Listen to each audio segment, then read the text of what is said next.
the death piece is way understudied, underdiscussed. I mean, America's a country where the life expectancy was already falling prior to COVID. That is the biggest red flag you could have. Life expectancy, as I talk about in the book, is supposed to be going up over time, pretty steadily, actually. So when it's not, you should be, all hands on deck that something is really broken and wrong. And, what's at the heart of flourishing, which I think is the point, how does this affect economic competitiveness? All of these questions really have a demographic tie.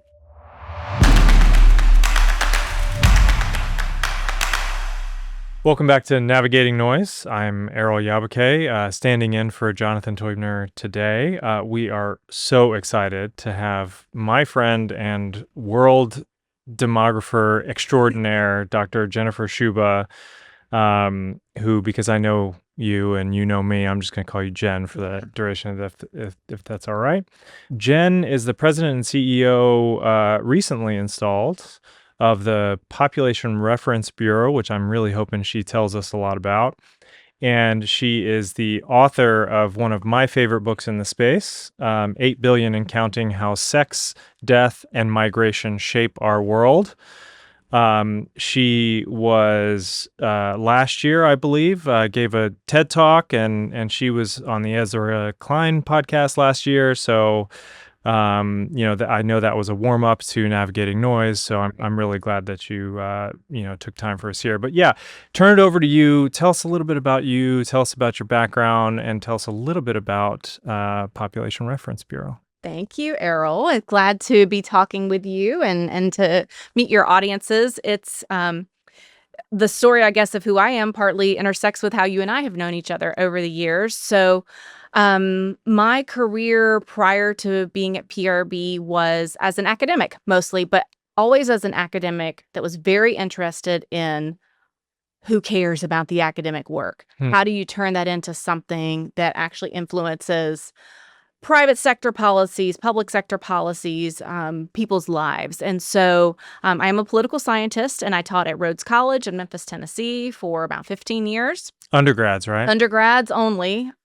Yes, they're the best. You like undergrads. I like the undergrads. I've taught grads, but you like the undergrads. Yeah. No, because it's where you see people have these aha moments over and over, and it's a huge privilege to watch people. I loved my undergrad education, Agnes Scott College, shout out, in Atlanta, Georgia, and I remember those aha moments, which led me to this career. I remember them in population. Actually, that is how I ended up with this book. But we could talk about that later. So I do. One of those aha moments is how I'm here.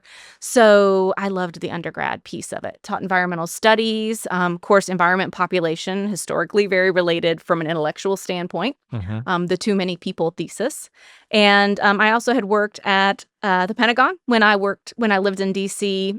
For grad school as the demographics consultant for policy. So again, thinking about how you take what we learn in political science and see it in action. And then I've been at PRB for the last year as president and CEO. And you and I met when I was at the Center for Strategic and International Studies. I believe you were affiliated with the International Security Program, or what was then the International Security Program, in part because of that DoD work that you did. Is that DoD work still ongoing? Do they still call you? So through the intelligence community, the answer is yes. Okay. So that's not quite the DoD work. I think actually, and we'll be hosting a webinar on population and national security. Stay tuned at PRB. But I do think there's a moment right now where that community is not sure how to talk about population. Interestingly, I went there in the mid-aughts when the U.S. was trying to figure out why Iraq and Afghanistan weren't going as well as they thought they might, and we're turning to different social scientists to say, do you know something about this that can help us understand that? And demography was part of it. And I think since that time, people remain really interested in this, especially as China, one of America's, of course, largest competitors, is a shrinking country now.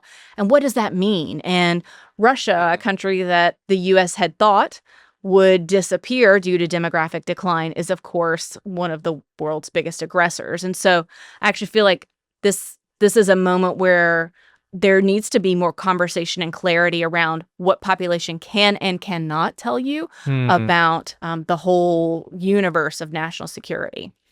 That's really, really fascinating. And so if they did call you today, I want to get to PRB in a second, but if they did call you today, say it's the Intel community, say it's DoD, what's your tweet? What's the as they would say in the five-sided funhouse, what's the bluff? The bluff would be to focus on the U.S. So U.S. exceptionalism is over. And if there's any piece of thinking about U.S. demographic exceptionalism, if that hangs out in anyone's mind, that is a huge mistake. And I think there's a bias towards that. Recognizing that the U.S. is not demographically exceptional will help you better understand the U.S. vis-a-vis China, the U.S. vis-a-vis Russia, ally relationships, whether Europe or Asia or, even who rising powers are in the U.S. in relationship to those. There's a lot of work to be done at home in terms of U.S. competitiveness that I actually think fits quite well with the narrative that is predominant these days. So yeah, I'd talk a lot about actually look at the U.S. to understand the world. And when you say American exceptionalism, I know that our population growth rate, if we don't look at immigration, is below replacement. Is that what you're talking about, or? And think about, so we've got sex, death, and migration here. All three of those pieces, it's like there's I think a really strong narrative around the U.S. as different from everyone else. Well, we know among wealthy countries, the U.S. is still growing. And I'm not sure that people understand that just because you're still growing doesn't mean you're not changing. And I also think the death piece is way understudied, underdiscussed. I mean, America's a country where the life expectancy was already falling prior to COVID. That is the biggest red flag you could have. It is something, life expectancy, as I talk about in the book, is supposed to be going up over time, pretty steadily, actually. So when it's not, you should be, all hands on deck that something is really broken and wrong. And, what's at the heart of flourishing, which I think is the point, how does this affect economic competitiveness? All of these questions really have a demographic tie. Interesting.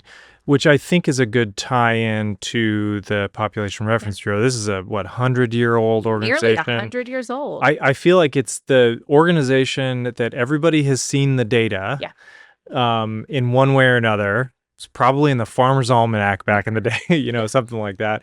But, tell us about what it looks like in 2025. You took over at the end of last year, I believe. Yeah, May 1st, actually. Oh, you're coming up on your year. I truly just had a year. Wow, congratulations. That's amazing.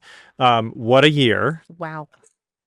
So tell us about where PRB has been and where it is now and where it's going. So PRB is an organization, I'm fan first. So as a professor, I had on my wall our world population data sheet, which has been produced since 1962 continuously. And it used to be, think about how data's at our fingertips these days. Actually, this has got some great themes for us. And then this is PRB's value added. So data's at our fingertips these days, but it wasn't always the case. And researchers used to fly from all over the world to go to PRB's library. Wow. Try to actually get access to these data. And we also, this data sheet, hard copies this in some countries, in some remote villages and communities, the only way they had data to understand what was going on in terms of maybe maternal mortality or infant mortality, life expectancy, birth rates, was this data sheet.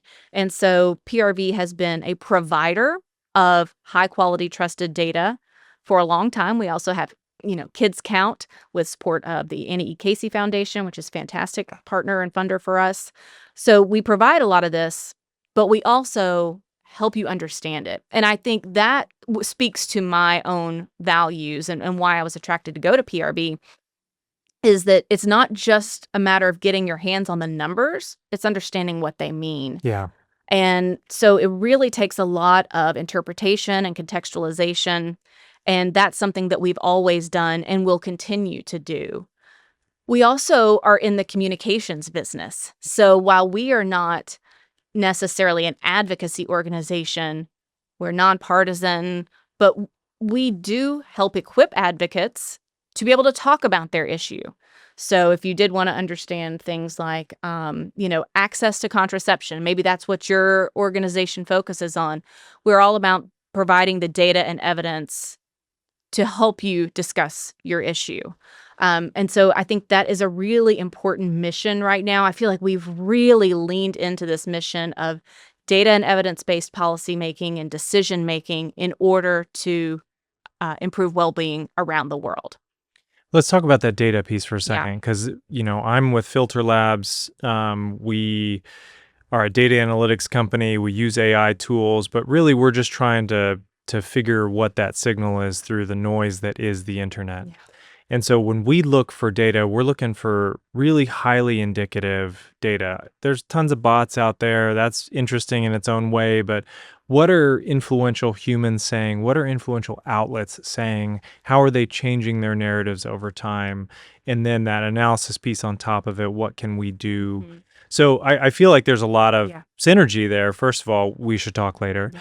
But also, when you think about data and you think about, what goes into that data sheet. I just am thinking rural villages getting this like book that arrives and it's like Christmas.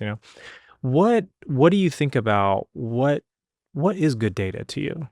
The word that keeps coming to mind for me is trust. I think, if we go back a few years ago and all of us, I mean, I think especially in the community where you are now, we assume that greater access to information means that you know more.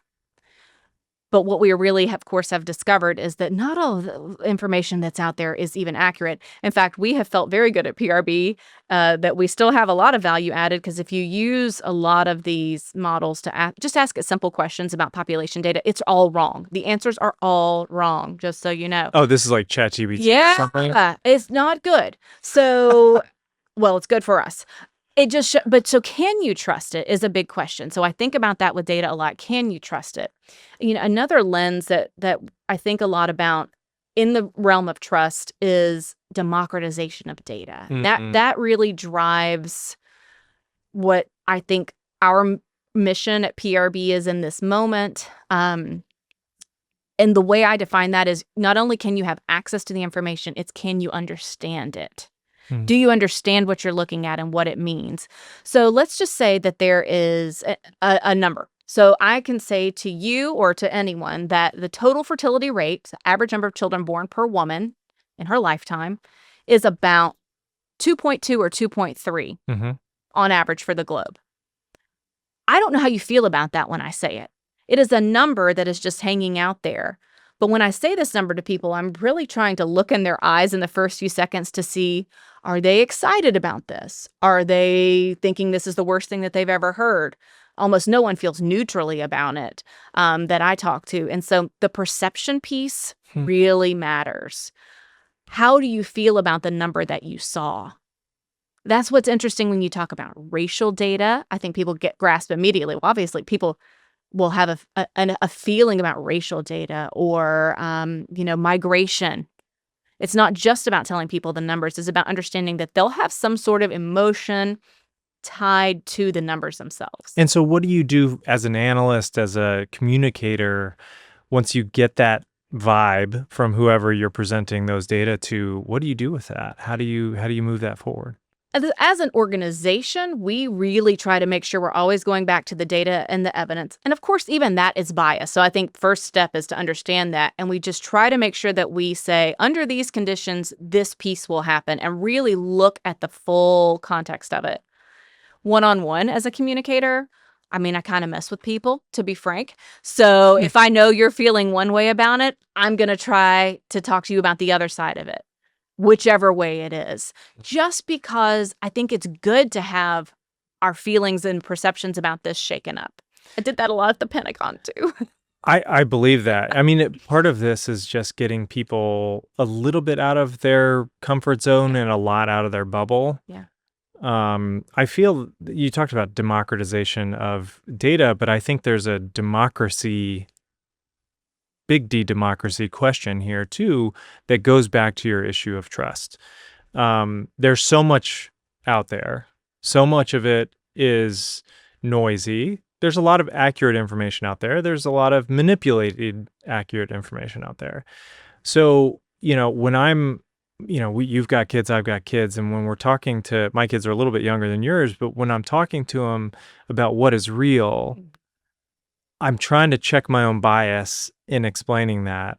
And so you take someone who has only watched MSNBC for the last 20 years or only watched Fox News for the last 20 years and trying to say, like, the data says otherwise.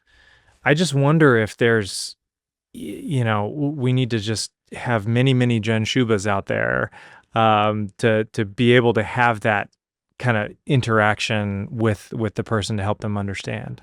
I think that there is so much space for that in the world right now. And I think there are a lot of people who feel the same way I do. I mean, I'll go on any media because I think that's what's important the goal is to help with the understanding.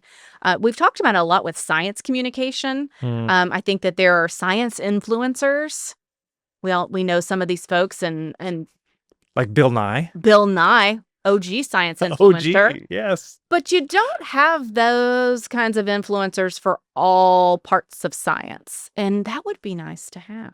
Yeah, I look back. I mean, Bill Nye, we're sort of aging ourselves a little bit here, Jen, but Bill Nye, Reading Rainbow, these were influencers. And so what are the other types of science influencers that you think would be valuable?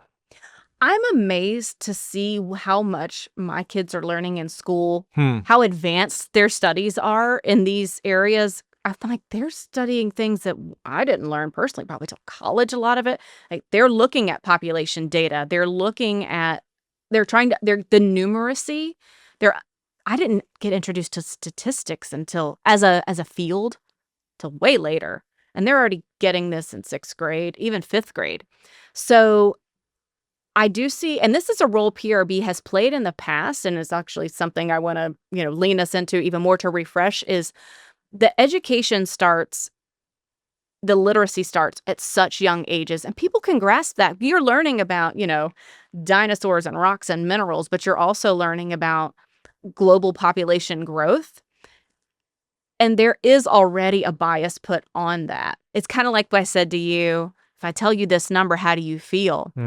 I know from teaching college, the students would come to me and they'd take intro to environmental studies and sciences, and they'd say, "Oh, I couldn't wait to take this class because there's too many people on the planet." And I said, "Oh, fascinating. Was that tell me more about your curriculum." And then you learn they'd always been learning that. Yeah. So, I'm leaning into the bias in education piece in a way that is not bad. It's always going to be biased one way or the other. We just want to make sure that we're helping people think through science and numbers with a discerning mind always. When you mentioned when we were talking about the book, which again I would commend on everyone, I actually have my special early readers copy. Mistakes in that one because it's the preprint. But you were kind enough to send it to me, and I hope I gave you some feedback. I'm not sure that I did, but I actually think Jonathan Teubner, our CEO of Filter Labs, I'm pretty sure that I took my shiny copy up to him, so I'm paying it forward in that way. Thank you. I've only read it a couple times, and I'm sure if I read this, I'll forgive the mistakes. You talked about earlier in this conversation about how something that happened in your own educational journey led you to this. Tell that story. So I was in college in 1999 in the fall in my favorite professor's class, and she was really eccentric, and she was late as normal. And she was late to class. But that's back in the good old days when you could be late and everyone would just wait for you and no one had phones and people would just hang out. But she was later than usual. And when she finally showed up, she stopped in the doorway and waited for all eyes to turn to her. And when I looked at her, she stood there and she was wearing a black armband. And then she started marching military style in front of our desks. And she said, "Today, world population has hit 6 billion people. This is an absolute travesty for our world.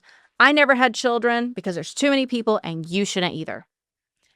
And I have 2 children and I was But I was fascinated by what she said because she had shown this complete commitment to this idea, and it shaped her own reproductive choices, her whole life. And I wanted to have a career where I thought there's something here. It's not just about the numbers. It's about how people feel when they hear the numbers. Yeah. And I was able to give her an advanced copy of this right before she died. And I said to her, "Do you remember this day?" She said, "Absolutely." And she said, "I'm definitely glad I never had kids." And, I think it's important for us to be exposed to all these different ideas and then to have the second part of it, which is to understand that it is a perception behind it all. Yeah. You know, that I don't want to call it a myth, but that idea that population growth is out of control, it's been around for a while. Obviously was there in the late 90s when you were a child prodigy in college. Just a baby. And so when you think about, again, 2025, what are the myths out there, maybe one or two myths that if you had that magic wand, you would just totally dispel? What are we getting wrong about demography? For a long time, I would have said it's the overpopulation piece, but I actually think since I started hitting the circuit around this, there's been so much noise about lower fertility. I think that myth's been busted. I think that's taken care of. And you were a big part of that, Jen. I mean, the TED Talk, the Ezra Klein, like there is a narrative out there, and it's got your fingerprints on it, if I do say so myself. So kudos to you for dispelling that myth. So what do you want to next? Well, I will say real quickly, I've been sitting with the fact that you can tell people new information, but you don't get to control what they do with it. So anyway, you might bust a myth, but then what comes? But anyway, so one of them was that. One of them now is that immigration will save a country, a city, a region from depopulation. You hear this a lot. All the time. And I will tell you, there will be some places in the world that will continue to grow even with fewer births because they attract migrants. The myth... Canada. Maybe. But haven't you, isn't it fascinating? Here's another, part of the myth. You already started them shutting down. Backlash to that. Right. Yeah. So why would I say that immigration is not going to solve this for everybody? One of the pieces is migration is much more political than it is. Yeah. How people respond to it. Yeah. Like, so we're back to perception, right? Yeah. Migration is a political phenomenon. So that's one part of it. The other is purely a numbers game. So while there will be some countries that end up winning in terms of immigration, if that's your value and you say that, most people will not. So what we have is a global competition, or even within the United States, an intra-country competition for one person. All these places are competing over one person. So, we have a depopulation initiative that I'm starting at PRB to look at this really holistically, starting from the assumption that I hope you realize most of you will depopulate. Hey, you 100 cities, most of you will depopulate. What are you going to do if that's the case? But I don't think we're anywhere close to the mindset shift that people realize that they'll need to have this scaling down. But, 40% of U.S. counties shrank between 2022 and 2023. 60% grew, but 40% shrank. And I think it's very difficult to hold these two truths at the same time.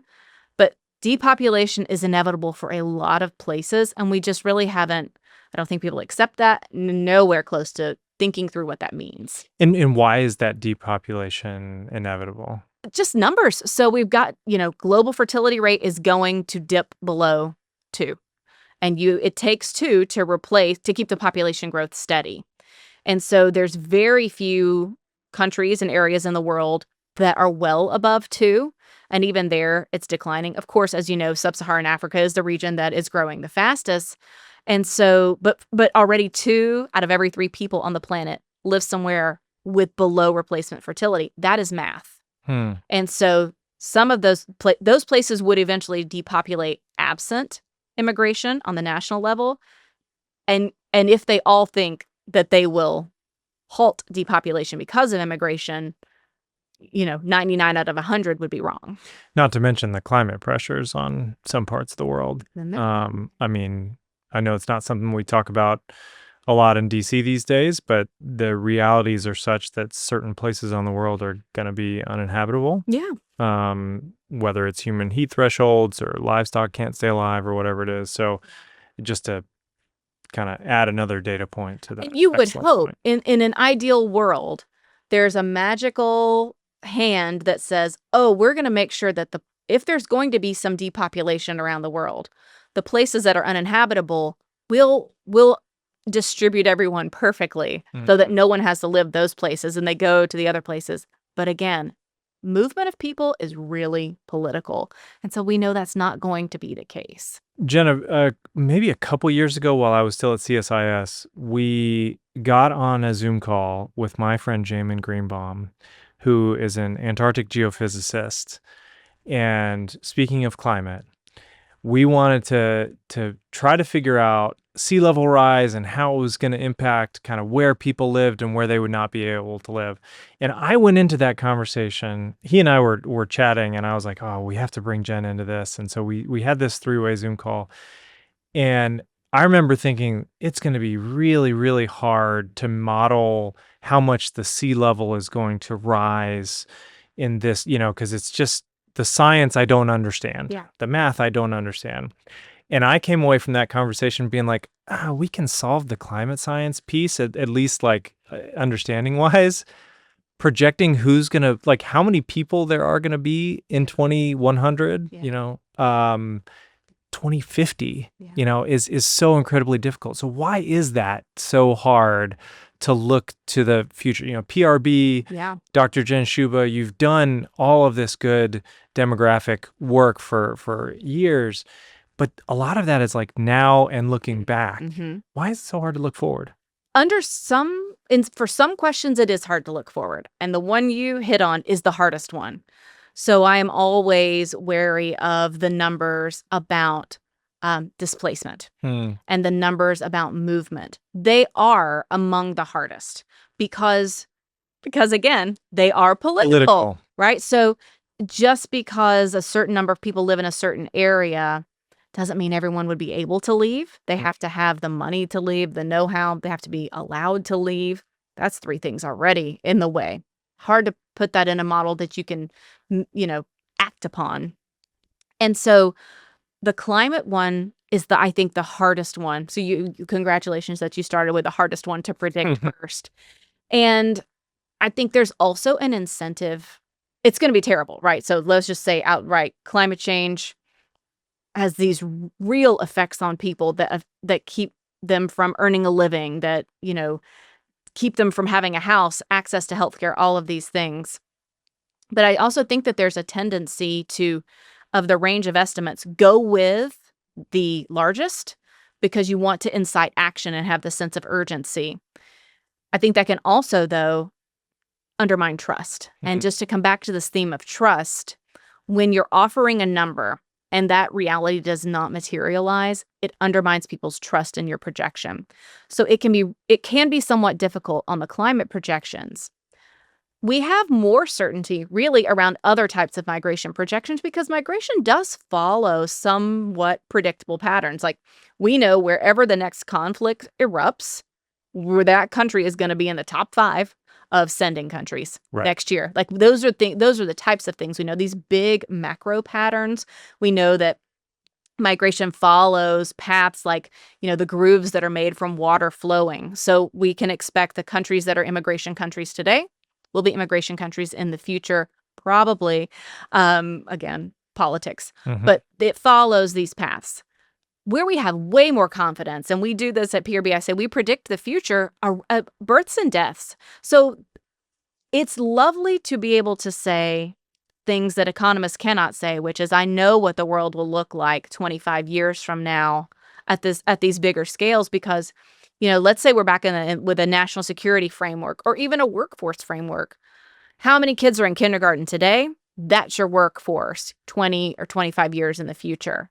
We've been talking lately at PRB how some people remember 18 years ago, there was a huge number of births in the U.S. And even then, 18 years ago. 18 years ago. That's very specific. It is very specific. If your kids were older, you'd be really well attuned to this. Okay. Because if your kid had to apply for college this year, you knew that they were part of the largest class.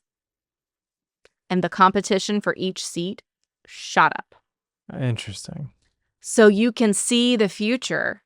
So in the higher ed world, people knew this is the year, right? And so I would also say demography is a great indicator. If you're struggling this year, of all years, this is not a good indicator for your future. So yeah, and I do have friends whose kids were applying for school this year, and they were well aware that they were part of the largest class.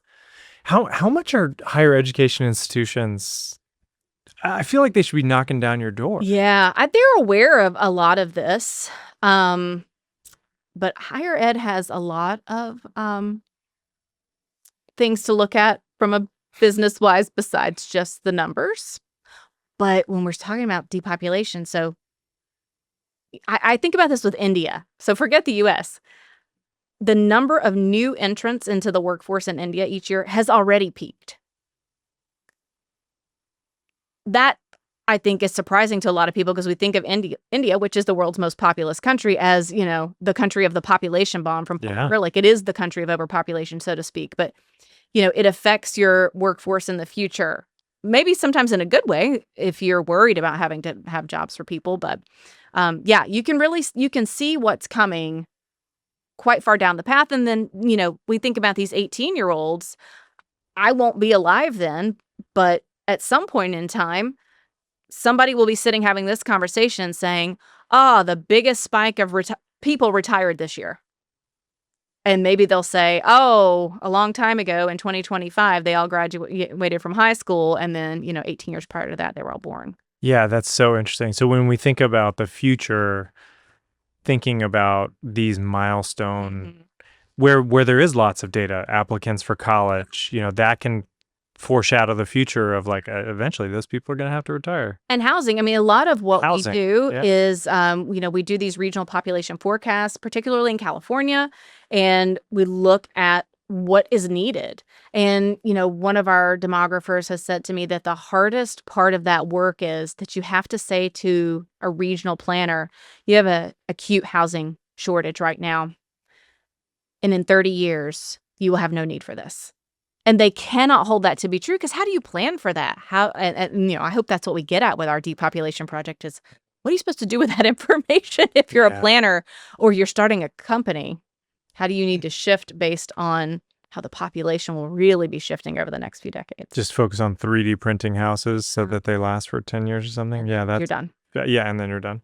I want to talk in the last segment of this about kind of what we can do about the challenges. We talked about depopulation. We talked about people movement and the importance of policy. One of the myths seems to be, and you can dispel this as a myth if I'm getting this wrong, but it seems to be that governments and policy can do a lot to raise the birth rate. We were seeing this, we're a few blocks from the White House here in the United States in the year of our Lord 2025. We're talking a lot about women having more babies, quite frankly. And so what are things governments can do? What's proven? Is there anything that they can do? Because I wonder if one of the myths is like, this is really hard. Yeah. Or maybe that's not a myth, that's a reality, and the myth being governments can make a big difference here. Now, I don't even know how to think about that. That is a great question. And you hit the nail on the head that it's the one we're really grappling with right now. I actually had a piece on this in The Hill a couple of weeks ago, and I'll have a new book out this fall. It's with an academic press. And so, for the nerdier of the listeners, we look more at this history. But what we learned from looking at this history is governments have always tried to do this demographic engineering. We call it like trying to shape the population you want. And I believe they thought they were doing it because that what they wanted after World War II, a lot of places, was to slow it down. They said, let's grow a little slower here. This is kind of fast and we're worried about the future. And you know what happened? It did slow down. So you get this sense that, look what we did. We were the puppet masters of this. And now they're saying, well, that was too much. Let's grow a little faster here. Let's make more babies. And why isn't it working? I think the myth is that they ever had as much control as they think they did. Yeah. Because you can certainly governments matter for norm setting and for enabling policy environment, like investing in education for girls and especially creating opportunities for women to earn money outside the home. Those things do have the byproduct of lowering fertility, increases opportunity costs, and also gives you, the knowledge, also can help you put off marriage, which over your lifetime would probably mean fewer children. So all of that is like government norm setting, investing in things like education. That does matter. But it's perhaps not quite the puppet master that people thought. And because they cling to that myth, I think there's a lot of confusion right now as to, but why isn't it working? We gave you some more money, or even we invested in childcare, or we worked towards gender equality. Why hasn't the fertility rate gone up? And I think that the myth was that they ever were really in that much control. So what do we see around the world? Not that there's really any national level government policy that is going to come into your bedroom and help you decide to make more kids. Yeah. You used the word flourishing earlier. And so Jonathan Teubner, again, who normally hosts this podcast, is affiliated with the Human Flourishing program at Harvard, which you may know about. And this is, I think, at the risk of getting this totally wrong, but I think this is part of what he and they think about too. It's like, if the goal is, how do you make society and people who live in that society have a more fulfilling, sort of better life, then I got to feel like one of the byproducts is maybe people put off kids, maybe they make decisions, but also if life is more comfortable, then maybe I choose to have a kid at some point. Maybe I do it a little bit later. Maybe I do it when I'm feeling financially secure myself, or when I'm able to live in a neighborhood where the public schools are really good, et cetera, et cetera. But that's really interesting. Yeah, and you think, it's a shame that the goal isn't flourishing, that the goal is a population target. Because those two things look very different. The policies, though, could actually be the same. It's just, how do you know your policy to ease the burden of housing costs is quote unquote working? Well, if the goal was more babies and it doesn't happen, then you'd say that was a failed policy. But if the goal was more about well-being and flourishing, and it actually did help these households, they only wanted one child, but you know what? They're able to pay the bills easier. Maybe they have less stress at night. Maybe they can invest more in one another. That would be a successful policy then. And so a lot of it really is about this framing to say, do you center the well-being piece of this, or do you center the population numbers? And of course, we're hoping people will center the well-being. And then, like you said, perhaps the byproduct is something to do with the population target. But if you're focused more on the well-being, then you see how these policies that, we might call them family-friendly policies, would actually just help make lives better for people, potentially. Which is honestly, I think, a great place to kind of wrap this up, because I'd love to leave this lovely little podcast studio envisioning a world in which we focus on flourishing and focus on human well-being, not just population targets and how many, babies can a woman have, and this sort of pro-natalist thing. I think, like you said, the goals could ultimately be very similar, but if we focus on that well-being part of this, I gotta feel like there's also just innumerable positive byproducts outside of the population space, economically, educationally. We're talking about being competitive in a globalized world. Well, what if we had a really happy workforce that was really fulfilled? And I mean, I I think my optimism is coming through. I'm inherently an optimist, and so I think that's coming through. But where can we find PRB? What do people need to know about the Population Reference Bureau? How can they learn more? Well, I think to this point about what would it look like to have a flourishing world, I want to lean into one piece of this, which is our hashtag save the data piece of it. Mm. It matters that we collect good data. And at PRB, we have a wonderful community of data users that we've been plugged into for decades. This group realizes how at risk our knowing is of the world, but I'm not sure that the larger world knows that.